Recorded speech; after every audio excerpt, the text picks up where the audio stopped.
ஜெபிக்கிற நல்ல பிதாவே, ஆமென். உட்காருவோம். ஹல்லேலூயா. ஒரு வசனத்தை வாசிக்கலாம். உன்னத பாட்டு 2வது அதிகாரம் 15வது வசனம். உன்னத பாட்டு 2வது அதிகாரம். திராட்சை தோட்டங்களை கெடுக்கிற குழி நரிகளையும் சிறு நரிகளையும் நமக்கு பிடியுங்கள். நம்முடைய திராட்சை தோட்டங்கள் பூவும் பிஞ்சுமா இருக்கிறது. இது அருமையான ஒரு வசனம். அதாவது திராட்சை தோட்டங்களை கெடுக்கிற குழி நரிகளையும் சிறு நரிகளையும் நமக்கு பிடியுங்கள். திராட்சை தோட்டம் எப்படி இருக்குதான்? பூவும் பிஞ்சுமா இருக்குதான். இந்த திராட்சை தோட்டங்கிறது 3 காரியத்தை குறிக்கும். 1 நம்ம குடும்பம், 2வது நம்ம சபை, 3வது தேசம். நம்ம இன்னைக்கு பார்க்க போறது குடும்பத்தை குறிக்கும். அப்ப திராட்சை தோட்டத்தை கெடுக்கிற அநேக குழி நரிகளும் சிறு நரிகளும் இருக்கிறது. இதோட தலைப்பு குடும்பத்தை கெடுக்கும் குழி நரிகள். குடும்பத்தை கெடுக்கும் குழி நரிகள் குறித்து பார்க்கலாம். நம்ம குடும்பத்தை எந்தெந்த நரியெல்லாம் கெடுக்குது, நம்ம குடும்பத்தை எந்தெந்த நரியெல்லாம் நம்ம வீட்டுக்குள்ள வாசம் பண்ணுங்கிறத பார்க்க போறோம். அப்போ சுனைமீத்தியால் சொல்கிறார், அந்த அம்மா தோட்டத்துல வேலை செய்யுது. எந்த தோட்டத்துல? திராட்சை தோட்டத்துல வேலை செய்யுது. அந்த திராட்சை தோட்டம் இப்ப எப்படி இருக்கான்? நல்லா பூத்து போய் இருக்கு. பூ வந்த பிறகு என்ன செய்யும்? நல்லா பிஞ்சு பிடிச்சு காய்க்கும். காய்ச்ச பிறகு நிறைய பழங்கள் என்ன செய்யும்? கிடைக்கும். அப்போ அது அவங்களுக்கு ஆசீர்வாதம், அவங்களுக்கு ஒரு வருமானம். இப்போ திராட்சை தோட்டத்துக்குள்ள நல்லா பூத்து பூவும் பிஞ்சுமா எப்படி இருக்கு? அப்படியே அருமையா இருக்கு. இப்ப நம்ம வீட்டுல ஒரு விவசாயம் பண்ணி நம்ம ஒரு விவசாயம் பண்ணிட்டோம், அது அப்படியே பூத்து பிஞ்சுமா கடந்து எப்படி இருக்கும்? எப்படி இருக்கும்? அழகாவும் இருக்கும், மனசுக்கு ஒரு சந்தோஷம். பரவாயில்ல, நான் ஒட்டு மாங்கன்று வாங்கி வச்சேன், பூவை பாருங்க எவ்வளவு பூத்து கிடைக்குங்க. அவ்வளவு என்ன செய்ய போகுது? காய்க்கும். அது நமக்கு கனி தர போகுது. அதை நான் என்ன செய்ய போறேன்? சாப்பிட்டேன். அப்ப நமக்கு சந்தோஷம் வரும். இந்த சுனேமிக்கு அம்மா சொல்லுது, பூவும் பிஞ்சுமா இருக்குது. ஆனா அந்த பூவும் பிஞ்சு கெடுக்கிறதுக்கு குழி நரிகளும் சிறு நரிகளும் உள்ளவர் தான். அப்ப நரி என்ன சாப்பிடும்? பூவையும் பிஞ்சையும் சாப்பிடும். அப்படிதானே? அது என்ன செய்யும்னா சீரழிச்சு நான் பார்க்க வரிசையா பார்க்கணும். அப்போ அந்த அம்மா வாழ்ந்த நாட்கள்ல பாலஸ்தீன தேசத்துல அதிகமா என்ன இருந்திருக்கு? திராட்சை தோட்டங்கள் தான் இருக்கு. திராட்சை தோட்டம் அது ஒரு 128வது சங்கீதத்தில் கூட சொல்லப்பட்டிருக்கு. உன் மனைவி வீட்டோரங்களில் கனி தரும் திராட்சை கொடியை போல இருப்பாளாம். அப்ப திராட்சை கொடி எங்க வருது? வீட்டை குறிக்கிறது. உன் மனைவி வீட்டோரங்களில் கனி தரும் திராட்சை கொடியை போல இருப்பார். ஆனா இப்புள்ள காலகட்டங்கள்ல அநேக மனைவி வீட்டை சுத்திலும் நெருஞ்சிய முல்லை போல நினைச்சா சொல்லி முடிச்சுங்களா? இங்க திராட்சை தோட்டம் சொல்லப்பட்டிருக்கு. ஆனா நான் எல்லாரும் வீட்டுக்கு நான் சொல்ல, ஒரு சில வீடுகள் எப்படி இருக்கு? வீட்டு சுத்தி என்ன இருக்கு? நெருஞ்சி முள். அது யானை நெருஞ்சின்னு ஒண்ணு சொல்லுவாங்க, கேள்விப்பட்டிருக்கீங்களா? யானை நெருஞ்சி. அது கண்ணுக்கு தெரியாது. கீழே நல்லா பூத்து மஞ்சள் கலர் சின்னதா பூக்கும், சின்ன சின்ன சின்ன முள்ளா இருக்கும். அது நமக்கு தெரியாம விரிச்ச உடனே நொடிஞ்சு உள்ள உட்காந்துடும். அந்த முள்ளுங்கிறதே நம்ம கண்ணுக்கு தெரியாது. அது யானை விரிச்சா கூட அது கால் நிச்சயமா இருக்கு குத்தும். அதனால பேர் யானை நெருஞ்சி. எங்க ஊர்ல நிறைய கிடக்கு. அப்போ நிறைய வீடுகளில் வீட்டை சுத்திலும் எப்படி இருக்கிறாங்களா? நெருஞ்சி முள்ளா இருக்கிறாங்க. ஆனா நமக்கு கர்த்தர் சொல்றார் 128வது சங்கீதத்துல சங்கீதக்காரனாகிய தாவீது தெளிவா சொல்கிறார், உன் மனைவி வீட்டோரங்களில் கனி தரும். நம்ம பார்க்க போது வீட்டை பார்க்க போறோம். ஒரு வீடு என்னதான்?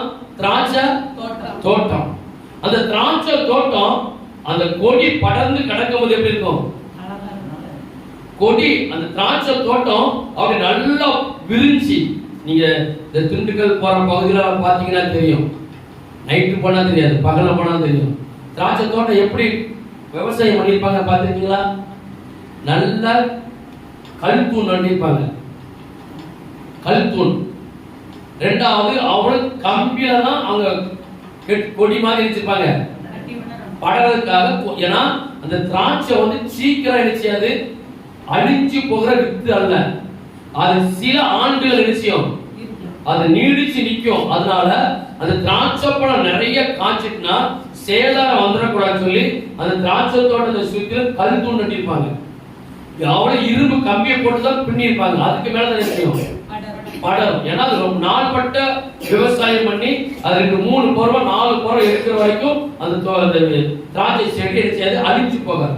அவ்வளவு ஸ்ட்ராங்கான ஒரு காரியம். ஆனா கர்த்தர் சொல்கிறார், இன்னொரு வசனம் சொல்லப்பட்டிருக்கு, என்னில் நிலைத்திருங்கள் நானும் உங்களை. அவரும் எதை சொல்றாரு? நானே மெய்யான திராட்சை செடி. அப்ப திராட்சை செடிக்கு வந்து ஒரு ஆவிக்குரிய அர்த்தங்கள் இருக்குது.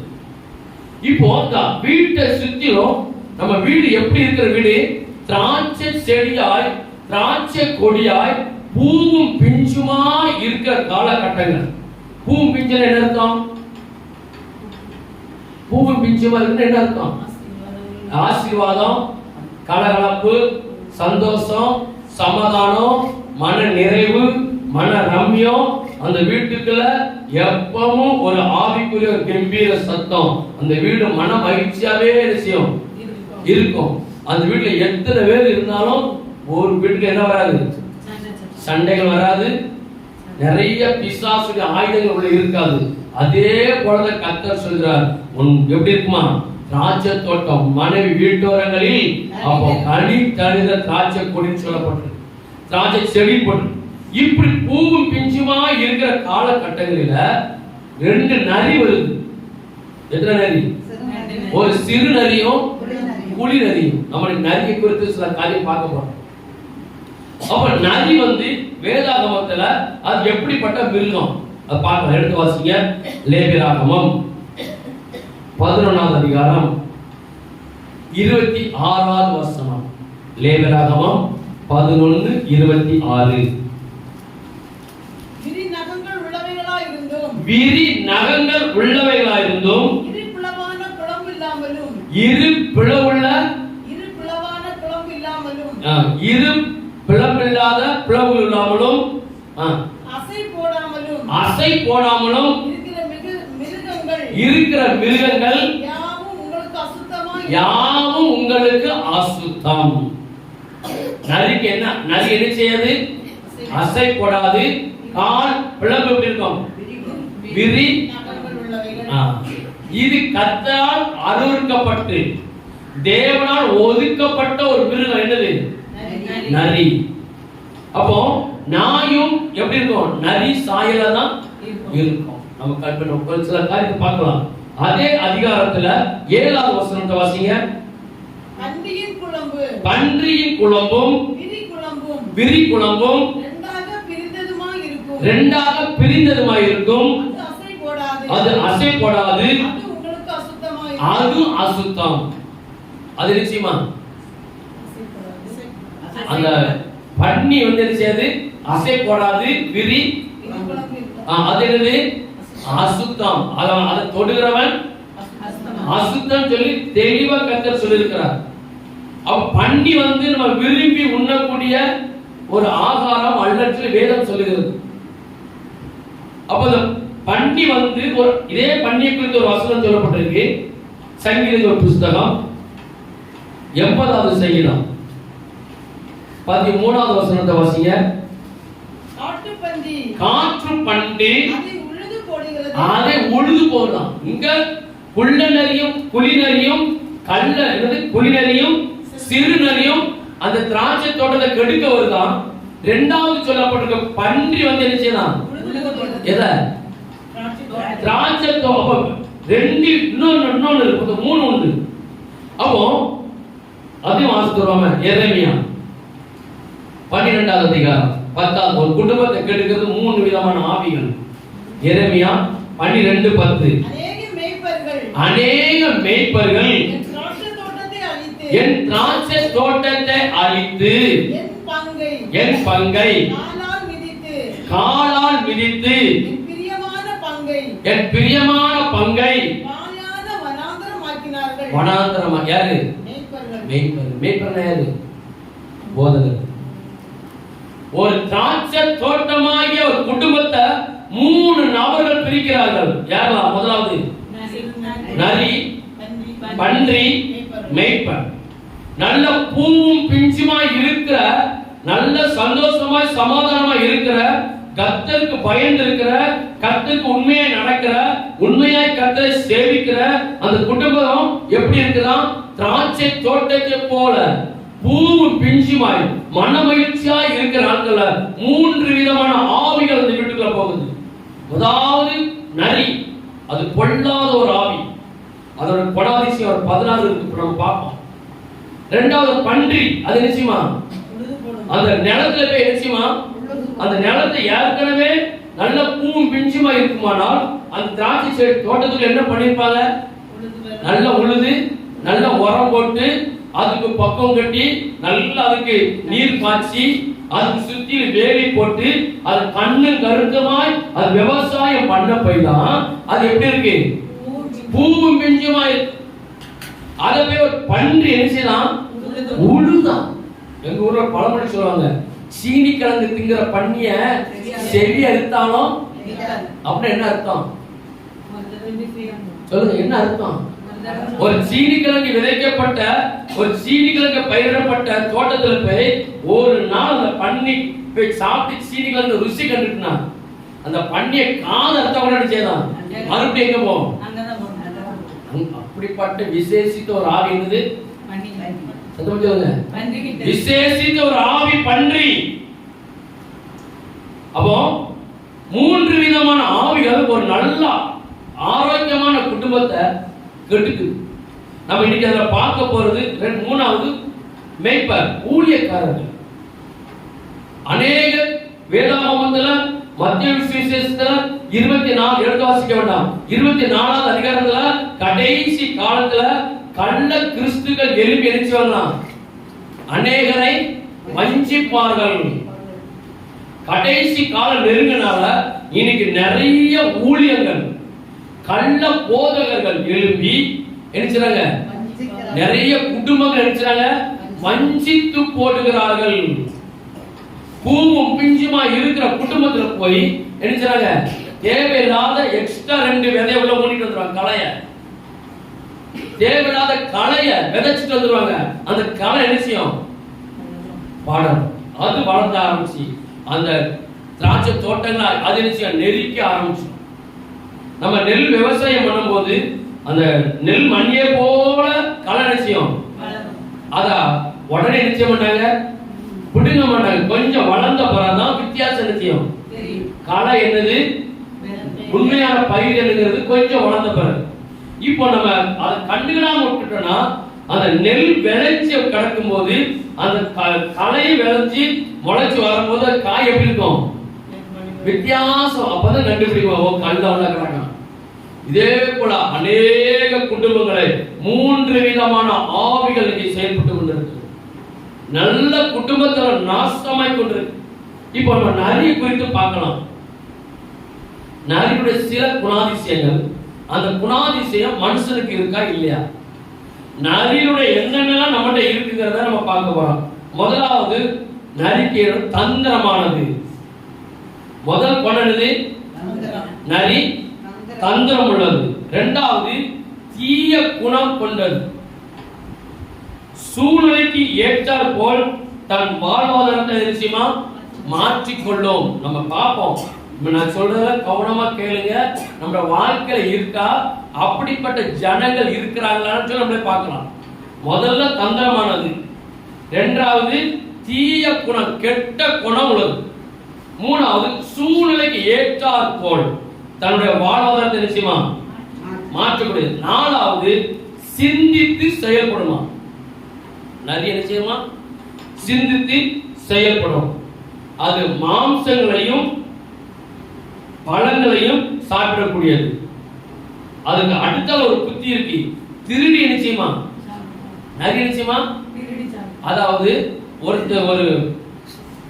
ஒரு மிருகம் ஒரு மிருகத்தை காட்டுல அடிச்சு போட்டிருக்குன்னா அதை சாப்பிட்டு இருக்கும் போது இது நிச்சயமா இது போய் அதை பிடிக்கிட்டு வந்துருமா. ஆனா அத இதே மாதிரி சில நரி வீட்டுக்கு ஊருக்கு வரும். வீட்டுக்கு வந்த நிச்சயம் கோழியை பிடிச்சிட்டு போயிடும். நீங்க என்னதான் கூட்டு போட்டாலும் சரி, அந்த நரி ஊருக்குள்ள வந்துட்டுன்னா என்ன செய்யும்? கோழியை பிடிச்சிட்டு போயிடும். வந்து அது என்ன திருடி சாப்பிடுறதுக்கு அது விசேஷித்த ஒரு பணம். நான் சொல்றதெல்லாம் இப்ப இருக்கிற ஜனங்கள்ட்ட இருக்கான்னு பார்த்துருவாங்க. நான் சொல்றது நரிக்கு மட்டும் சொல்லல, இப்ப இருக்கிற ஜனங்கள்ட்ட இருக்குதா. அடுத்தல பார்க்க வரும். உணவை குழி தோண்டி நிச்சயமா பிதைச்சு வச்சுட்டு தனக்கு தேவையான நேரத்தை நிச்சயமா எடுத்து சாப்பிடக்கூடாது. இதெல்லாம் மனுஷனோட பணாதிசயம் இருக்கா? நம்ம வருஷம் பார்த்துட்டு வரோம். அதுக்கு பிறகு இன்னும் முக்கியமான ஒரு காரியம், அந்த நரி எதிரிய குழப்பதற்காக தன்னுடைய காலடி தடத்தை மாத்துமா. இப்போ நம்ம நரி இந்த பாதவழிய நிறைய ரெகுலரா போச்சுன்னா கால் தடத்தை பார்த்து கண்டுபிடிச்சலாம். இந்த நரி பேருக்கு, நாய் பேருக்கு, இது பூனை பேருக்குன்னு சொல்லி. ஆனா அந்த நரி என்ன செய்யுமா, நான் தான் இங்க வந்தேன்னு சொல்லி தெரியாம இருக்கிறதுக்கு தன்னுடைய காலடி தடத்தை நிச்சயமா அது மாற்றிக் கொள்ளுமா. அது அதுக்கு அப்படி விசேஷித்தமான ஒரு குணம் உண்டு. அது நரியில 27 வகை இருக்கு. அது ஆணரி என்ன செய்யுமா, அது ஆணரி ரொம்ப தூரத்துக்கு போகிறதா இருந்தா அதுல யூரின் பாஸ் பண்ணுமா, சிறுநீர் கழிக்குமா. அது கழிச்சுட்டு அது எவ்வளவு தூரத்துல போனாலும் அந்த சுவலை கண்டுபிடிச்சு மறுபடியும் நினைச்சுமா வந்துடும்.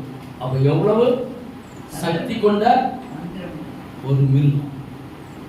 அந்த நரியை தான் நம்ம பிடிக்க நினைக்கும். ஒரு வீட்டுக்கு ஒரு சில இருக்கு.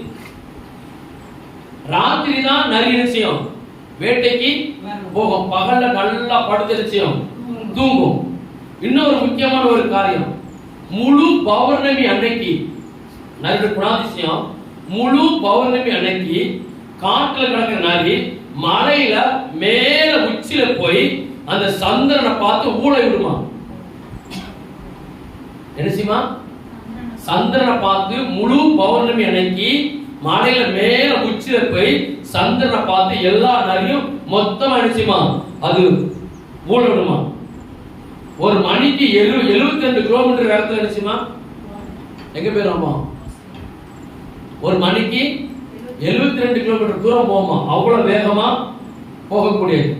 இந்த அது சாப்பிடுற உணவு அணில், பள்ளி, கரையான், நண்டு, எலி, பாம்பு, முயல், மயில், மீன் போன்ற உணவுகளை விரும்பி நிச்சயமா சாப்பிடும். அது போக நரியோட ஆயுள் நாட்கள் 3 வருஷத்திலிருந்து 12 வருஷம் வரைக்கும். சில நாடுகள்ல நரிய உணவாக இருக்கிறார்கள், சாப்பிடுகிறார்கள். அது சொன்னதுதான் புரிஞ்சுதா? ஒரு நரியோட குணம் என்னது?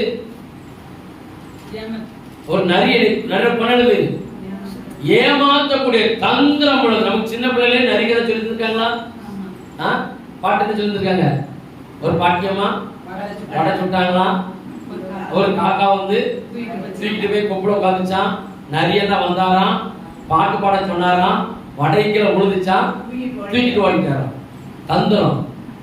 இன்னைக்கு இந்த திராட்சை தோட்டத்துக்குள்ள பூவும் பிஞ்சுமா இருக்கிற இந்த திராட்சை தோட்டத்துக்குள்ள யார் வந்திருக்கிறா? நரி. ரொம்ப எச்சரிக்கை. அந்த நரியை நம்ம என்ன செய்யணுமா? பிடிக்கணும். ஆனா நரி கால் தடத்தை என்ன செய்யும்? மாற்றி விடுமா. நான் தான் நரிகளை கண்டுபிடிக்காம இருக்கிறதுக்கு அப்ப அது எவ்வளவு ஞானம் உள்ளது. பிசாசுடைய சாயல் அங்க கொடுக்கப்பட்டிருக்கு. வேதாகமத்தில் தள்ளப்பட்ட ஒரு மிருகம், கர்த்தரால் புறக்கணிக்கப்பட்ட ஒரு மிருகம். அந்த மிருகம் நல்ல ஒரு குடும்பத்துக்கு என்ன செய்யுது? ரொம்ப எச்சரிக்கை. 3 விதமான மிருகம், 3 விதமான ஆவிகளை பார்த்தோம். ஒன்று பண்ணி, நான் நரி, கள்ள ஊழியக்காரங்க. இப்போ நம்ம மீண்டும் அதை பார்க்க போறோம். நரியை குறித்து தான். அப்ப நம்ம நரியை குறித்து ரொம்ப எச்சரிக்கையா இருக்கணும். இன்னும் இந்த திராட்சை தோட்டங்கள் நட்டிருக்கிற நாட்டில் என்ன செய்வாங்கன்னா, அந்த விவசாயம் பண்ணும்போது அந்த கெட்டு போன மாமிசம் இருக்குல்ல, அதைத்தான் திராட்சை தோட்டத்துக்கு இறையாக நினைச்சுவாங்க, உரத்துக்கு நினைச்சுவாங்க வைப்பாங்க. அவ கெட்டு போன அழுகி போன மாமிசத்தை திராட்சை தோட்டத்துக்குள்ள விதைச்சு வைக்கிறாங்க. எதுக்கு? உரத்துக்கு. அப்ப நிறைய நிச்சயம் காய்க்கும். நல்லா கவனிக்கணுங்க. இப்போ அந்த கள்ள நரியும் அந்த குள்ள நரியும் அந்த குழி நரியும் அது நேர எங்க வருதுன்னா அந்த திராட்சை தோட்டத்துக்குள்ள இருக்கிற கெட்டு போன மாமிசத்தை செய்து சாப்பிடுறதுக்காக அது பிரத்யேகமா வருது. அதுக்கு பிறகு அது கனியும் நிச்சயமா பழங்களை சாப்பிடக்கூடியது ஒரு நரி. மீண்டும் வாசிங்க. உன்னத பாட்டு 2:15.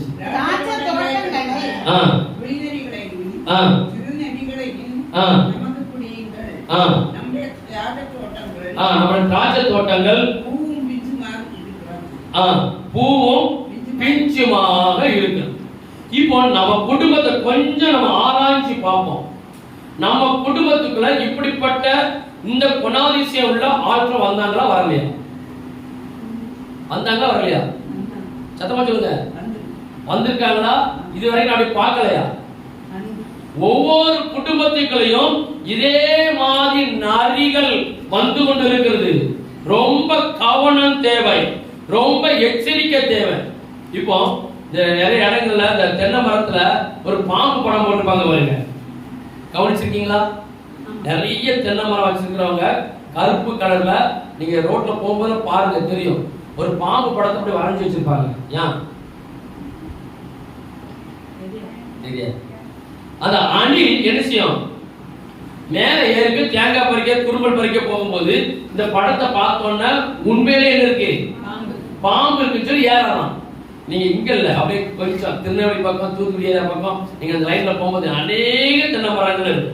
நீங்க பாம்பு படத்தை ஏன்னா அதை பார்த்தோன்னா தெரிஞ்சிடும், பயந்துடும். இன்னொன்னு செஞ்சிருப்பாங்க, ஒரு பாதி தூரம் ஏறி போகும்போது சுத்திலும் கருப்பு போட்டு வச்சு அடைச்சிருப்பாங்க தென்னை மரத்துல. ஏன்?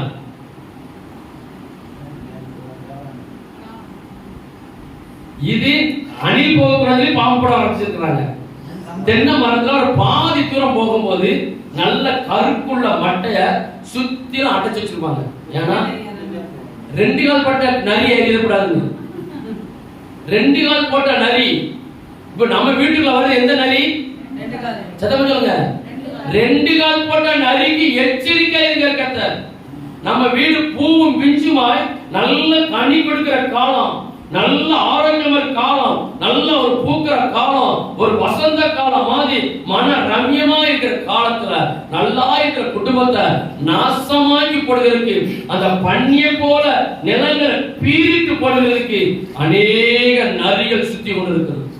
அதான் சுலேமிதா சொல்றா, அதான் தெரிஞ்சீங்க, பிடிங்க. அவங்க வேலைக்காரருக்கு உத்தரவு கொடுக்கிறா, அதை நீங்க என்ன செய்ய? பிடிங்க.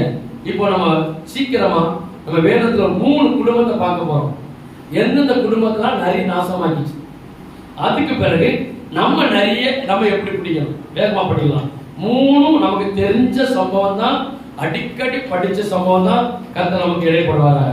முதல் ஆதியாகம புத்தகம் 3ஆம் அதிகாரம் 16 இருந்து 19 வரை.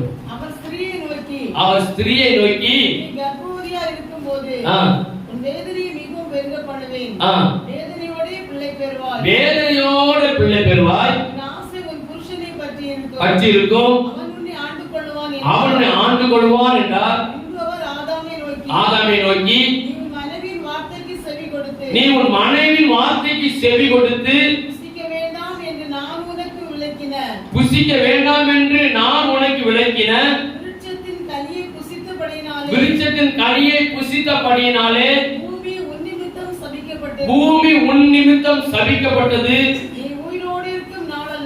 நீ உயிரோடு இருக்கும் நாளெல்லாம் அர்த்தத்தோடு அதன் பலனை புசிப்பாய். போதும் 19 வரைக்கும். அது உனக்கு முள்ளும் குறுக்கும் உனக்கு. முதல் குடும்பம் ஆதாம் ஏவாள் குடும்பம், நல்ல ஒரு குடும்பம். அந்த குடும்பம் எதுல வாழ்ந்து கொண்டிருக்கிறாங்க? ஏதேன் தோட்டத்துல. ஏதேன் தோட்டத்துல நிறைய ஆறுகள் ஓடுது. ஒவ்வொரு ஆறுகளையும் தங்கம் வைரம் மரகதம் சொல்லி நிறைய ஆத்து ஓரத்துல நினைச்சது இருக்குது. நல்ல கர்த்தர் ஆரோக்கியமான மரங்களை உண்டு பண்ணி மன ரம்யமாய் உண்டு பண்ணி அவங்களுக்கு என்ன வஸ்திரத்தை கொடுத்தாராம்? அதுக்கு முன்பதாக கர்த்தர் தம்முடைய சாயலே அவன் உண்டாக்கி தம்மை போல ஒரு மகிமை வஸ்திரத்தை தரித்து அவங்க மகிமையாய் கணவன் மனைவியாய் அழகா உட்கார்ந்து பாசம் பண்ணி கொண்டு இருக்கிறாங்க. ஒவ்வொரு நாளும் கர்த்தர் அந்த ஏதேன் தோட்டத்துக்குள்ள தாம் பிள்ளைகளை செய்வார் பார்க்க ஒரு குளிர்ச்சியான வேலையிலே அந்த குளிர்ச்சியான வேலைகளை கர்த்தர் தாம் உண்டு பண்ண பிள்ளைகளை பார்க்கவும் பேசவும் சம்பாஷணை பண்ணவும் அவங்களோடு சேர்ந்து நேரத்தை பொழுதுபோக்காக வச்சாரு வருகிறார். இப்ப அப்படிப்பட்ட ஒரு நல்ல ஒரு குடும்பம், நல்லது குடும்பம் பல்கலைக்கழகம் அழகா சொல்லி வச்சிருக்கிறார். அப்படி நல்ல அருமையான குடும்பம். ஆதாம் ஏவாளும் சந்தோஷமா இருக்கிறாங்க. ஏன்னா ஆதாமுக்கும் மாமியார் கிடையாது, சொல்லுங்க, மாமனார் கிடையாது. ஏவாளுக்கும் மாமனார் கிடையாது, மாமியார் கிடையாது. கொடுமைப்படுத்த நாத்தனார் கிடையாது, சம்பந்தி கிடையாது. வேற யாரும் இருக்கா குடும்பத்தை நாசமாக்குற நரிகள்? சொல்லுங்க. அண்ணன் தம்பி யாருமே இல்ல. விசேஷ ஒரு குடும்பம். மாமியாரும் மாமனார் பார்க்காத ஒரு குடும்பம். அல்லேலூயா. அந்த வீட்டுக்கு தலைவர் யாரு? இயேசு மட்டும்தான். அவங்க வாழ்ந்த இடம் எங்க? ஏதேன் தோட்டம். மன மகிழ்ச்சியான ஒரு இடம். ஆனா அந்த குடும்பத்துக்குள்ள அவர் நரி போச்சு பாருங்க. ஒரு நரி சாக்கிரதை. கர்த்தர் எதை தொடாது என்று சொன்னாரோ கீழ்ப்படிஞ்சா வீட்டுக்குள்ள நரி வராது. எதை செய்யாது என்று சொன்னாரோ கீழ்ப்படிஞ்சா நரி வராது. ஆனா அவங்களுக்கு அந்த அது சர்ப்பம்.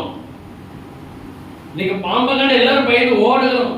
அது சர்ப்பத்து குடும்பத்துல வந்துச்சு. அப்படிப்பட்ட குடும்பத்துக்கு ஒரு ஆவி பிரவேசித்து ஆண்டவர் உங்களை சாப்பிடக்கூடாதுன்னு சொன்னாரோ நீங்க சாப்பிட்டீங்கன்னா ஆண்டவரை போல யாருக்கிறவங்க எப்படி இருக்காங்க? நம்ம புத்தி அணிஞ்சுதான் எடுத்துட்டான், புத்தியை கெட்டிவிட்டான். நீங்களும் தேவர்களை போல மாறி விடுவீர்கள் சொன்னார். அவங்க அப்ப நான் தேவனை போலதான் இருக்குங்கிற அவங்க என்ன செய்யல. அந்த நரி சத்தத்தை கேட்டு, அந்த குளிநரி சத்தத்தை கேட்டு அந்த குளிநரிக்கு கீழ்ப்படிஞ்சதுனால அந்த குடும்பம் ஒரு செகண்ட்ல எங்க வந்துச்சு? தோட்டத்தை விட்டு நீ சாகிற வரைக்கும் நினைச்சுவா.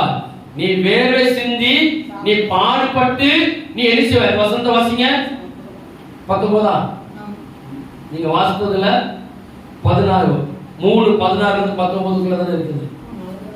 வாசிங்க. அது பேர் விட்டு வாசிங்க. அந்த ஒரு வசனத்தை மட்டும் வாசிங்க. பின்பு அவர் ஆதாமை நோக்கி நீ உன் மனைவியின் வார்த்தையை செவி கொடுத்து சிக்க வேண்டாம் என்று நான் உனக்கு விளக்கின விருத்தத்தின் கனியை விருத்தப்படினாலே பூமி உன்னிமித்தம் சபிக்கப்பட்டது. போதும். அந்த பிசாசின் பேச்சை கேட்டதுனால பூமி என்பது சபிக்கப்பட்டு போச்சு. இப்ப நம்ம வீட்டுக்குள்ள சில சாபம் ஏன் கிடக்குது? நம்ம வீட்டுக்குள்ள ஏன் சில நரிகள் உள்ள வாசம் பண்ணுது? நம்ம கர்த்தருடைய வார்த்தைக்கு என்ன செய்யறதில்ல? கீழ்ப்படிகிறது இல்லை. கர்த்தருடைய வார்த்தைக்கு செவி கொடுப்பதில்லை. உனக்கு வேண்டாம், தொடாத, பார்க்காத சொன்னத அதுல காதுல வாங்குறது இல்ல.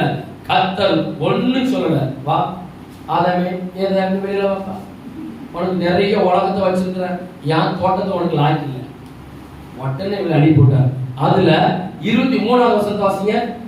அவன் எடுக்கப்பட்ட மண்ணை பண்படுத்த தேவனாகிய கர்த்தர் அவனை ஏதேன் தோட்டத்திலிருந்து அனுப்பிவிட்டார். அவன் மனுஷனை துரத்திவிட்டு ஜீவ விருட்சத்திற்கு போகும் வழியை காவல் செய்ய ஏதேன் தோட்டத்துக்கு கிழக்கே வீசிக்கொண்டிருக்கிற சுடரொளி பட்டயத்தையும் வைத்தார். அங்க தோட்டத்தை சுத்தி யார் இருக்காப்போ? கேருபீன்களும் சுடரொளி பட்டயம். கேருபீன்கள் எங்க இருப்பாங்க? பரலோகம். தேவனுடைய கண்ட்ரோலுக்குள்ள போயிடுச்சு ஏதேன் தோட்டம். அப்போ இந்த குடும்பத்தை கெடுத்தது என்னது? கூலினரி, அசுத்தாவி, கள்ளநரி, அசுத்தாவி எல்லாருமே இடம் கண்டுபிடிச்சு எதை வீட்டுக்குள்ள ஏத்தணும் எதை வீட்டுக்குள்ள ஏத்தக்கூடாது. எனக்கு நிறைய நினைச்சது, நிறைய நரி ஆவிகள் உலகத்தை சுத்தி கொண்டு வருகிறது. முதல் குடும்பமே நினைச்சிட்டு நாசம். இரண்டாவது நபர் வேகமா சாலமன் குடும்பத்தை உடைச்சது அடுத்த நரி. 1 ராஜாக்கள் 11வது அதிகாரம் 1 - 11 வரைக்கும் வேகமா வாசிங்க. 1 ராஜாக்கள் 11:1 முதல். ராஜாவாகிய சாலொமோன் பார்வோனின் குமாரத்தியை நேசித்ததும் அப்பளாம நிறுத்தி வாசிங்க. ராஜாவாகிய சாலொமோன் பார்வோனின் குமாரத்தியை நேசித்ததும் அல்லாமல் மோவாபியரும் அம்மோனியரும் ஏதோமியரும் சீதோனியரும் ஏத்தியருமாகிய அந்நிய ஜாதியான அநேக ஸ்திரீகளை ஆசை வைத்தான். கர்த்தர் இஸ்ரவேல் புத்திரரை நோக்கி, நீங்கள்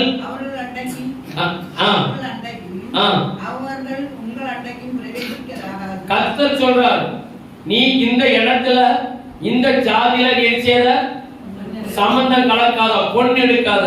ஆனா இவர் நினைச்சிருக்கிறாரு எல்லா பக்கமும். அது என்ன சொல்லப்படுகிற ஒரு வாசனம், அவன் ஆசை வைத்தான். அவர் ஒரு பெரிய ஞானி. அவர் என்ன செய்வார்னா, அவர் தேசத்தில் இருக்கிற பக்கத்து ராஜா மகளெல்லாம் கல்யாணம் கட்டிடுவார். அப்ப என்ன வராது? என்ன வர சொல்லுங்க. அவர் இருக்கிற சுத்தி அவ்வளவு சின்ன சின்ன சிற்றரசர் மகளெல்லாம் பிடிச்சிடுவார். எல்லாரும் யாராயிரலாம்? எல்லாரும் அவருக்கு யாரு? எல்லா மாமனாரும் மாமியார் முடிஞ்சது. அவர் அப்படி எல்லாத்தையும் கவர் பண்ணி 1000 மனைவிகளை தனக்கு தேர்ந்து கொண்டார். கர்த்தர், இந்த வசனம் ரொம்ப அதிகமா இருக்கிறனால நான் சுருக்கமா சொல்றேன், அதை வாசிக்கலாம். அதுக்கு பிறகு கர்த்தர் சொல்லியிருக்கிறார், நீ இந்த இடத்துல இந்த ஜாதியில உனக்கு என்ன செய்ய வேண்டாம், உனக்கு பொண்ணு எடுக்க வேண்டாம், உனக்கு திருமணம் செய்ய வேண்டாம் என்று சொல்லி கர்த்தர் திட்டமும் தெளிவுமாய் சொல்லப்பட்டிருக்கு. அதுல கொஞ்சம் 5 வசனத்துக்கு பிற வாசிங்க. சாலமோன் தன் தகப்பனாகிய தாவீதைப் போல கர்த்தரை பூரணமாய் பின்பற்றாமல் கர்த்தரின் பார்வைக்கு பொல்லாப்பானதை செய்தான். அப்பொழுது சாலமோன் எருசலேமுக்கு எதிரான மலையிலே மோவாபியரின் நகருப்பாகிய அதுக்கு மேல வாசிங்க. 4வது வசனம் மனைவிமார் அவரை மாத்துறாங்க. சாலமோன் வயது சென்றபோது, இப்பதான் முக்கியமான சம்பவம். சாலமோன் குடும்பத்துக்கு நரி எப்படி போது பாருங்க. சாலமோன் வயதாகி சென்றபோது அவன் மனைவிகள் அவன் இருதயத்தை அந்நிய தேவர்களை பின்பற்றும்படி, அப்ப ஆண்டவர் யாருக்குமே சொல்லியிருக்கிறார், நீ என்ன கூடாது, அந்நிய ஸ்திரீகளை ஜாதிகளை நீ திருமணம் செய்யக்கூடாது. இவன் கர்த்தருடைய வார்த்தையை கேளாதபடிக்கு அவர் தன் கண்ல பட்டதை நினைச்சிட்டாரு, எல்லாத்தையும் கல்யாணம் கட்டிக்கிட்டார். இப்போ சாலமோன் ராஜாக்கள் இருந்து வயசாயிடுச்சு. இப்போ அவங்க மனைவிமார் சொல்றாங்க, ஏற்கனவே அவர் கர்த்தரால் அபிஷேகம் பண்ணப்பட்ட ராஜா, கர்த்தர் விசேஷித்த ஞானத்தை கொடுத்தவர், பெரிய செல்வ சீமான். நம்ம 1 ராஜாக்கள் அப்படி வச்சுக்கோங்க, எடுத்து வாசிக்க வேண்டாம். 1 ராஜாக்கள் 10வது அதிகாரம் 1 - 13 வரைக்கும் அவருடைய ராஜபாரத்தை குறித்தும் அவருடைய சம்பந்தம் குறித்தும் அவர் சொத்தை குறித்தும் அவரை பார்க்க வந்த ராஜஸ்திரி குறித்து தெளிவா சொல்லப்பட்டிருக்கு. சுருக்கமாக 1 ராஜாக்கள் 10வது அதிகாரம் 1 - 13 வரைக்கும் சொல்லப்பட்டிருக்கு. அப்படிப்பட்ட ஒரு நல்ல ஒரு திறமையான ராஜா வயசான பிறகு தன்னோட மனைவிமார் பேச்சை கேட்டு, மனைவிமார் விக்கிரக ஆராதனைக்காரர்கள், அந்த விக்கிரக ஆராதனைக்காரரை கேட்டு, நாங்கள் வழிபட்டு கொண்டிருக்கிற, நாங்கள் சேவிக்கிற அந்த தெய்வத்தை நம்ம என்ன செய்வோம், ஒரு நாள் என்ன செய்வோம், போய் ஒரு பலி செலுத்த போமான்னு கேட்கிறார். அவரால அவன் எந்த மனைவியை ரொம்ப அதிகமா நேசித்தாலும் அந்த மனைவி பேச்ச என்ன முடியல. சாலமோன் ராஜா குடும்பம் எப்படி குடும்பம் சொல்லுங்க, எப்படி குடும்பம்? நல்ல ஒரு குடும்பம், 1000 மனைவி. ஒரு மனைவிக்கு ஒரு பிள்ளைனாலும் சத்தமா சொல்லுங்க. சரி, தப்பி தவிர 2 பிறந்துச்சு, 2000 பிறந்துச்சு. ஒரு ஸ்கூல்ல எத்தனை பிள்ளைகள் படிக்கும்? சாதாரணமா இப்போ அது என்ன ஸ்கூல்? கை சென்டர் ஸ்கூல்ல ஒரு ஸ்கூல்ல எத்தனை பிள்ளைகள் படிக்கும்? அப்ப அவர் பிள்ளைகள் படிக்கிறதுக்கு என்ன இருக்கணும்? தனி ஒரு ஸ்கூல் கட்டி இருக்கணும். சரி, 2வது 1000 பிள்ளை பேர் எப்படி ஞாபகம் வச்சிருப்பாரு? தப்பி தவறி 2 பிள்ளை பிறந்துச்சு, 2000 பிள்ளை குழந்தைகள். நான் எப்படி சொல்றேன்னா குடும்பம் எப்படி பல்கலைக்கழகம், நான் அதுதான் பார்க்க சிரிப்புக்கு சொல்லல, அப்படி அமைதியான ஒரு குடும்பம், செல்வ சீமான குடும்பம். அவர் சந்ததி பூமி முழுவதும் பரவி கிடக்குது. இது போக எத்தனை சைடுல வச்சிருந்தாரு வேதத்துல தள்ளப்பட்டு நமக்கு தெரியாது. வேதத்துல வந்தது 1000, 200 பிளஸ் 300.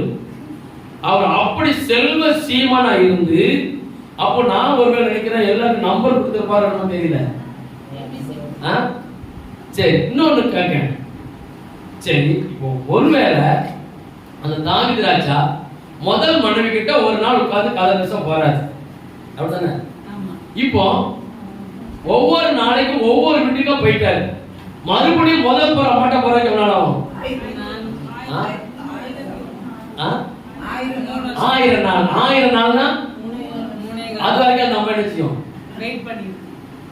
கொஞ்சம் யோசித்து பாருங்க. நமக்கு வீட்டுல 2 பிள்ளையும் 1 பிள்ளையும் 1 மனைவி வச்சுட்டே நம்மளால என்ன செய்யல சொல்லுங்க சமாளிக்க. இப்படி காலகட்டத்தை பொருளாதாரத்தை சொல்றேன், சூழ்நிலைக்கு சொல்றேன். இப்ப காலகட்ட குடும்பத்துல பிள்ளைகள் பழைய மாதிரி பிள்ளைகள் இப்போ இல்ல, இப்ப சொல்லிட்டு கேட்கிற மாதிரி இல்ல, எல்லாம் மாறிட்டு. இப்பவுமே நம்மளால சமாளிக்க முடியல. அந்த ராஜா எப்படி சமாளிச்சாரு? அவ்வளவு பேர் கெட்டி அணைச்சு மொத்தமா கொண்டு போய் பல்கலைக்கழகமா இருந்த நல்ல செல்வ சீமான இருந்த அந்த குடும்பத்தை ஒரு நரி ஒன்று போது பாருங்க. அந்த நரியை சேர்க்காத ஏற்கனவே அணைஞ்சு இருக்காரு. அவன் குடும்பத்துல ஏத்தாத, அது வேண்டாம் வேண்டாம்னு சொல்லத்துக்கு கேட்காம அதை கெட்டிட்டாரு. இப்போ வயசான சொல்லுது, நாங்க வழிபட்ட விக்கிரகத்தை ஒரு நாள் பலி செலுத்த போமா? அவர் தப்ப முடியல. ஏன்னா கடைசியில எங்க வந்தாச்சு? வயசாயாச்சு. அந்த அம்மா தான் நினைச்சணும், அந்த அம்மா தான் பாடு பார்க்கணும். இப்ப வேண்டாம் சொல்ல விட்டுட்டு போயிடும். அதுக்காக நினைச்சாரு, சரி சொல்லி போயிட்டார். வேகமா வாசிங்க. அந்நிய தேவர்களை பின்பற்றும்படி சாய பண்ணினார்கள். அதனால் அவருடைய இருதயம் அவன் தகப்பனாகிய தாவீதின் இருதயத்தை போல தன் தேவனாகிய கர்த்தரோடு உத்தமமாய் இருக்கவில்லை. சாலமோன் சீதோனியரின் தேவியாகிய அஸ்தரோத்தையும் அம்மோனியரின் அருவருப்பாகிய மில்கோவையும் மாற்றினான். சாலமோன் தகப்பனாகிய தாவீதை போல பூரணமாய் பின்பற்றாமல் கர்த்தரின் பார்வைக்கு பொல்லாப்பானதை செய்தான். அப்பொழுது சாலமோன் எதிரான மலையிலே மோவாபின் அருவருப்பாகிய ஆமோசுக்கும் அம்மோனின் புத்தரின் அருவருப்பாகிய மோளேக்குக்கும் மேடையை கட்டி இப்படியே எங்க போயிட்டான்? ஆண்டவருக்காக பெரிய ஆலயத்தை கட்டினது யாரு? எப்படி கட்டினாராம்? தன் ஞானத்தினால கர்த்தர் சொன்னபடி தெளிவா முழுவதும் பலிபீடத்தில் இருந்தது. அவ்வளவு தங்கம், முழுவதும் தங்கம். அதாவது செங்கலை கட்டி கல்லுல கட்டி விலை உயர்ந்த பலகை வச்சு மறைச்சி அதுக்கு மேல தங்கத்தை பூசிட்டாரு. அப்படி கட்டின ஆலயத்துக்கு தேவனுக்கு பயபக்தியா இருந்த சாலமோன் ஞானி இப்ப எங்க போய் தூவம் போடுகிறார்? அந்த குடும்பத்தில் என்ன போச்சு சொல்லுங்க? அசுத்த ஆவி, நரி மாதிரி அசுத்த ஆவி உள்ள போய் அவர் அப்படியே பீறி இழுத்துட்டு வந்து வெளியில. இப்போ அங்க போய் பலி செலுத்தியாச்சு. நம்ம நேரம் சுருக்கமா இருக்கிறதுனால கர்த்தர் 2 விசை அவருக்கு எச்சரிப்பு கொடுத்தார். 2 விசை கர்த்தர் சாலமோனுக்கு தரிசனமாகி, நீ போகாதே, நான் சொல்றதை நீ கேளு கேளு கேளுன்னு சொல்லி அவர் மணிமர் பேச்சை கேட்டார். தேவனோடு வரவை விட்டு விட்டார். இப்ப கடைசியில எபிரேயர்ல விசுவாச பட்டியல் அவர் பேர் இல்ல. இப்ப அவர் எங்க இருக்கிறார்? நரகத்துல. குடும்பம் நல்ல ஒரு குடும்பம். வீட்டுக்குள்ள நிறைய வச்சுட்டாங்க, கெட்டி சோத்துக்குள்ள பூனை வச்ச அப்படி இருக்கும். சொல்லுங்க, கெட்டி சோத்துக்குள்ள பூனை வச்ச கதை சொல்லுவாங்க தெரியுமா? தெரியாது. அந்த நாட்களில ஒரு நடந்துதான் பிரயாணம் பண்ணுவாங்க. உள்ள பிரயாணம் பண்ணும்போது கெட்டிச்சோறு கட்டிட்டு போவாங்க. கெட்டிச்சோறு என்னது? புளியோதரை. இப்ப புளியோதரை கிண்ட தெரியுமா? இப்ப கிண்டி வச்சா சாயங்காலம் கெட்டு போகுது. அந்த நாட்டுல கெட்டு போகாத ஒரே ஒரு சாதனம் தான் புளியோதரை. பக்குவமா கெட்டி நல்ல ஒரு வெள்ளை துணியில வச்சு அதை நீங்க நல்லா கெட்டி அப்படி கையில தூக்கிப்பாங்க. 3 நாள் வரைக்கும் கெட்டு போகாது. 3 நாளோ நம்ம பண்ற பக்கத்தை பொறுத்து அந்த காலத்துல கெட்டு போகாம கையில வழி பிரயாணம் போகும்போது என்ன கொண்டு போவாங்க? புளியோதரை சாப்பாடு கொண்டு போவாங்க. அந்த புளியோதரை சாப்பாட்டுக்கு பூனைக்குட்டி வச்சிருக்க கெட்டி கொண்டு போனீங்கன்னா என்ன இருக்கும்? உள்ள இருந்து பூனை வந்து சாப்பாடு சாப்பிடுறோம். இதே மாதிரி கத்தமா வீட்டுக்குள்ள பூனையை ஏத்தாத, நரியை ஏத்தாத, பன்னியை ஏத்தாத, கள்ள ஊழியக்காரரை ஏத்தாத, கள்ள ஊழியக்காரரை செய்தி டிவில பார்க்காத, அவன் சொல்ற வாக்குத்தத்தத்தை நம்பாத. இன்னைக்கு புது ட்ரெண்ட் ஒன்று ஆரம்பிச்சிருக்கு, குறி கேட்கறது. அவிசுவாசம் குறி கேட்பாங்க. இப்ப ஆரோக்கிய விசுவாசியால தீர்க்க தரிசனம். தீர்க்க தரிசனம், தீர்க்க தரிசனம் எது? தீர்க்க தரிசனத்துக்காக நீ கேட்கறதுக்கு ஓடி போவாயனா நீ குறி கேட்க போறான்னு அர்த்தம். நம்மகிட்ட என்ன வந்துச்சு? என்ன வந்துச்சு சொல்லுங்க. அது ஆள் உள்ள வந்துட்டு குறி தீர்க்க தரிசனம். அவர் அப்படி சொன்னார், இப்படி சொன்னார், எப்படி சொன்ன உனக்கு என்ன? நமக்கு தேவை யாரு? கர்த்தர். கர்த்தர் நம்மகிட்ட என்ன பேசுறார்? நீங்க தெளிவா ஜெபம் பண்ணி நீங்க தெளிவா ஆண்டவர் இருக்கும்போது கர்த்தர் மெல்லிய சத்தத்தோடு அழகா உங்களோட பேசுவார். இல்ல நல்ல ஜெபம் பண்ணி நல்ல ஆண்டவர் இருக்கும்போது கர்த்தரோட வார்த்தை உங்களுக்கு தூரத்துல இருந்து தெளிவா கிடைக்கும். உங்க சந்தேகத்துக்கு விட வரும். அது இல்லாம இன்னைக்கு முழுவதும் எங்க போறாங்க?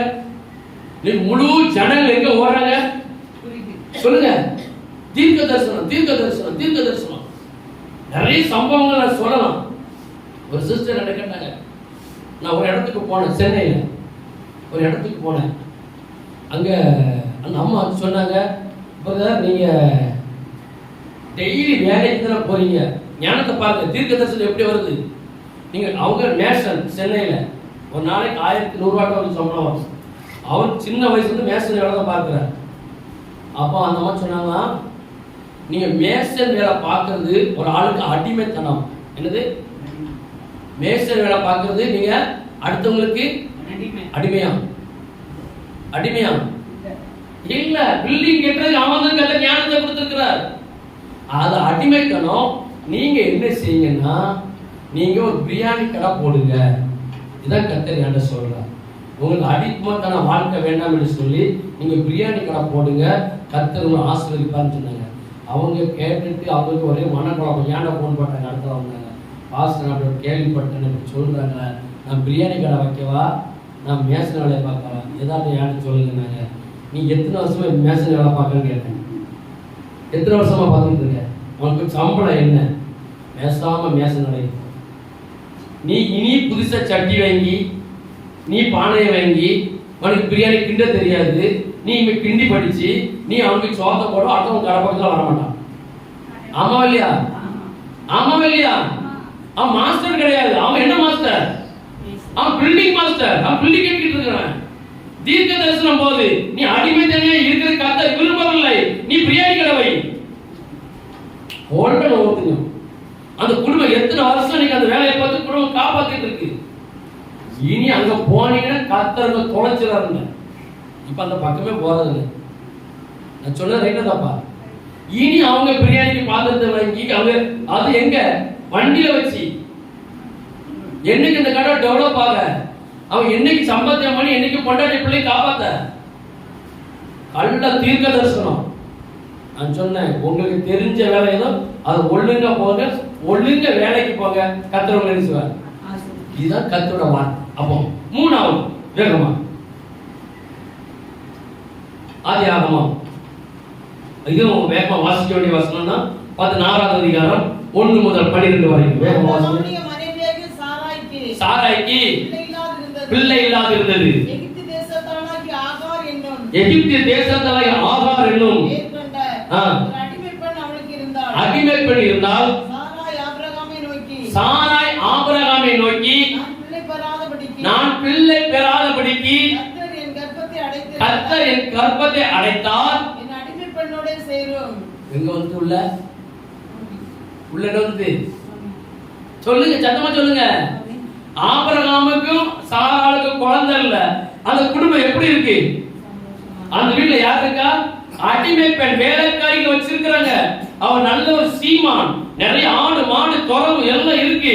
அவன் ஏகப்பட்ட சொத்து தங்க கட்டி வச்சிருக்கிறார், நல்ல பணத்தை வச்சிருக்கிறார். ஆனா ஒண்ணே இல்ல, குழந்தை.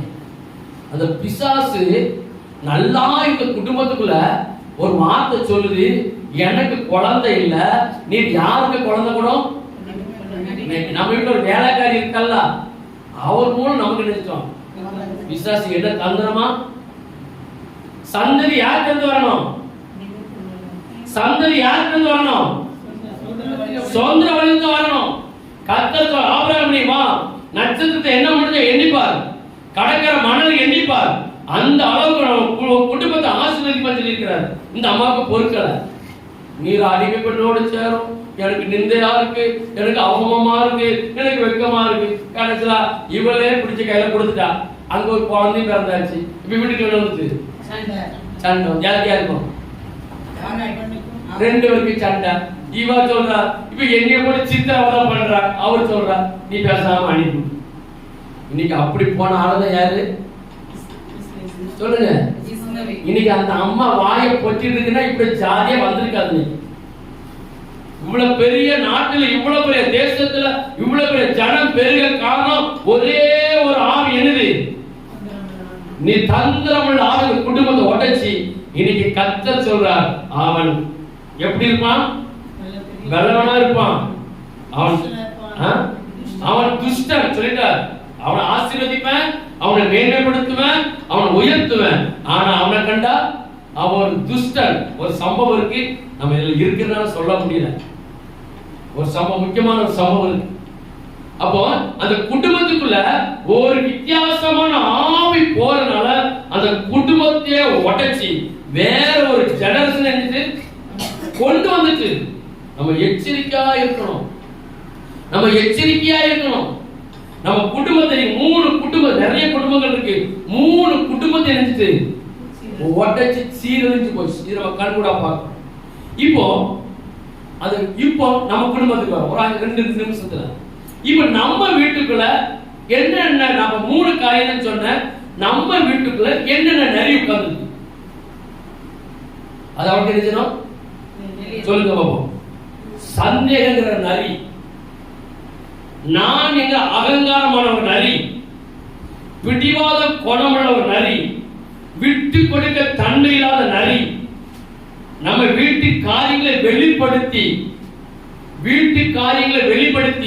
வீட்டு பிரச்சனைகள் உள்ள கொண்டு வருகிற 4-5 விதமான நரிகள் இருக்குது. இருக்கா இல்லையா? முதல்ல சொல்லுங்க பாப்போம். முதல்ல என்னது? சந்தேகம் வந்தாலே இந்த வீடு 7 வழியா போயிடும். அடுத்தால நான் எதை செஞ்சாலும் என்கிட்ட தான் கேட்கணும். நான் சொல்றத கேட்கணும். நான் சொல்றத நீ கேட்க கூடாது. நான் சொன்னாதான் இருமணும். நான் சொன்னாதான் எங்க போனோம் சொல்லுங்க. நான் எனக்கு தான் நான் கொஞ்சம் படிச்சிருக்கேன், எனக்கு தான் கொஞ்சம் அறிவு இருக்கு. இல்ல அதிகமா படிச்சவனுக்கு அறிவு கம்மியா தான் இருக்கும். அதுக்கு நம்ம எடுத்துக்காட்டு சொல்லணும், வசதி இல்லை. அப்போ இப்படிப்பட்ட சில கிரியைகள் நம்ம குடும்பத்துக்குள்ள இருக்குமானால், நம்ம குடும்பத்தை நாசப்படுத்துமானால், பன்றி போல உழுமானால், நிறைய போல அந்த பூவு பிஞ்சுமா இருக்கிற கெடுக்க வருமானால், நாம் ஒன்னே ஒண்ணு சொல்றேன், சிம்சோனுக்குள்ள யார் இருந்தா? ஆவியானவர். நமக்கு வசனம் நேரம் சுருக்கமா இருக்கிறதுனால எடுத்து வாசிக்க வேண்டாம் சொல்றேன். நியாயாதிபதிகள் 15வது அதிகாரம் 14வது வசனத்துல அவர் 300 நரிய பிடிச்சாராம். ஒரே நேரத்துல எத்தனை நரிய பிடிச்சாராம்? ஒரு நரிய நம்மளால பிடிக்க முடியுமா? நம்மளுடைய பூனையை பிடிக்க முடியுமா? இல்ல உங்களுக்கு வளர்ந்த கோழியை பிடிச்சிங்களா? திறந்து விட்டு பூனையை பிடிக்க முடியாது, கோழியை பிடிக்க முடியாது. ஒரே 300 நரிய பிடிச்சிருக்காரு. பிடிக்க காரணம் என்ன? அவருக்குள்ள தேவ ஆவியானவர் உள்ள இருந்தார். நியாயாதிபதிகள் 13வது அதிகாரம் 24வது வசனமும் 25வது வசனமும். அந்த ஸ்திரீ ஒரு குமாரனை பெற்று அவருக்கு சிம்சோன் என்று பெயரிட்டார். அந்த பிள்ளை வளர்ந்தது. கர்த்தர் அவனை ஆசீர்வதித்தார். அவன் சோராவுக்கும் எஸ்தாவோலுக்கு நடுவில் உள்ள ஆ. நாடின் பாளையத்தில் இருக்கையில் ஆ. கர்த்தருடைய ஆவியானவர் அவனை ஏவத் துவக்கினார். கர்த்தருடைய ஆவியானவர் அவனை ஏவத் தொடங்கினார். போதும். அவர் சிம்சோனுக்குள்ள கர்த்தருடைய ஆவியானவர் இருக்கிறார். கர்த்தருடைய பலம் அவர்கள் இருந்தனாலதான் ஒரே நேரம் தெரிஞ்சது 300 நதியை பிடிக்க முடிஞ்சது. இப்ப அதே பரிசுத்த ஆவியானவர் நேற்றும் இன்றும் என்றும் மாறாதவராய் இருந்து அவருக்கு நமக்குள்ள இருக்கிறார். அப்ப நம்ம வீட்டுக்குள்ள வருகிற நதியை நினைச்சோம் பிடிச்சிருங்களா? பிடிச்சிருங்களா? பிடிக்கவே முடியாதா? எப்படி? அதான் நம்ம வீட்டுல 2 தான் முடியாதா? பிடிக்கணும். சிம்சோனின் ஆவியானவர் எங்கே? சிம்சோனின் ஆவியானவர் எங்கே? நமக்குள்ள ஏன் முடியாது? நமக்கு நல்ல ஞானம் வேணும். தேவன்கிட்ட கேட்கணும், ஆண்டவரே என் குடும்பத்தை கொஞ்சம் கை பார்க்கிற ஆளா காட்டித்தாங்க. என் குடும்பத்துக்குள்ள கள்ள புத்தியோட வஞ்சனையோட வாயில ஒண்ணு பேசிட்டு இறுதிக்கு ஒண்ணு வச்சுட்டு ஆவியை காட்டித்தாங்க. இதா என் குடும்பம் நினைச்சக்கூடாது, நினைச்சக்கூடாது. வெளுத்தெல்லாம் சரிங்கிற காலமாய் அப்படி இல்ல, நீங்க எனக்கு கட்டுத்தாங்கப்பா. நம்ம குடும்பம் வருகிற நாட்கள் நான் சொல்றேன், இனி வருகிற நாட்கள்ல நம்ம குடும்பம் பூவும் பிஞ்சுமா மாறப்போம். அல்லேலூயா, அல்லேலூயா. உங்க குடும்பம் எப்படி ஆகுது? பூவும் பிஞ்சுமா, நல்ல திராட்சை செடி, நல்ல சூப்பர் டேஸ்ட்ல நல்ல பழங்களை தரக்கூட திராட்சை கொலையா கொத்து கொத்தா காய்க்க போது நீங்க செய்ய வேண்டியது ரொம்ப எச்சரிக்கையா இருந்து, எப்படி சிம்சோன் ஆவியானவர் இருந்தாலும் அதே ஆவியானவர் நமக்குள்ள இருக்கிறார். சிம்சோன் உலக பிரகாரம் ஆவி பிடிச்சார். நம்ம ஆவி பிரகாரமாய் நம்ம வீட்டுக்கு அசுத்த ஆவிகளை, 2 கால் போட்ட ஆவிகளை, 2 கால் போட்ட நரிகளை நம்ம கவனமாய் பிடிப்போம். வருகிற நாட்கள்ல பூவும் மிஞ்சமாய் இருக்கிற தேசத்தை சுதந்திரிப்போம். கர்த்தர் நம்மை ஆசீர்வதிப்பாராக. நம்மளால் நாள் முடியும். பரிசுத்த ஆவியானவரே, நம்மை துதிக்கிறோம், உம்மை ஸ்தோத்திரிக்கிறோம், உம்மை போற்றுகிறோம். ஆண்டவரே, எங்களோடு இடைப்பட்டீராக உமக்கு ஸ்தோத்திரம். உங்கள் கூடாதவர்கள் சொல்லுங்க, புள்ள நரிகளையும் கள்ள நரிகளையும் புட்டிங்க அப்பா. நரிகள் கொடுத்து நிறைய குணாதிசயம். அது கலவாணி சாப்பிடக்கூடியது, அது காலடி கடத்தை மாற்றக்கூடியது, கெட்டு போனது சாப்பிடக்கூடியது, நிலத்தை வம்பாக்கக்கூடியதுன்னு சொல்லி நிறைய காரியங்கள் நான் பார்க்க மாட்டவன். எங்க வீட்டுக்குள்ள எங்க குடும்பத்தை எங்க கோத்திரத்தை நம்மளை பிரிக்கிறதுக்காக பகை தேடி வந்து கொண்டிருக்கிற எல்லா நரிகளையும் இயேசுவின் நாமம் பிடிக்கிறதுக்கு எங்களுக்கு கிருபை தரும்படிக்காக செபிக்கிறோமையா. அந்த ஞானத்தை எங்களுக்கு தாங்க, அந்த அறிவை எங்களுக்கு தாங்க. நாங்கள் எப்படி பிடிக்கணும்னு எங்களுக்கு கற்றுத்தாங்க ஆண்டவரே. எல்லாவற்றையும் பிடிச்சு நாங்கள் அதை பாதாளத்துக்கு அனுப்பிவிட்டு பூவும் பிஞ்சுமாக இருக்கிறதான அந்த திராட்சை தோட்டத்துக்குள்ள நாங்கள் வாசமான கிருபை பாராட்டும். அதில் ஆசீர்வாத சோதரித்துக்குள்ள கிருபை பாராட்டும். இயேசுவின் நாமத்தை ஜெபிக்கிறேன் நல்ல பிதாவே. ஆத்மா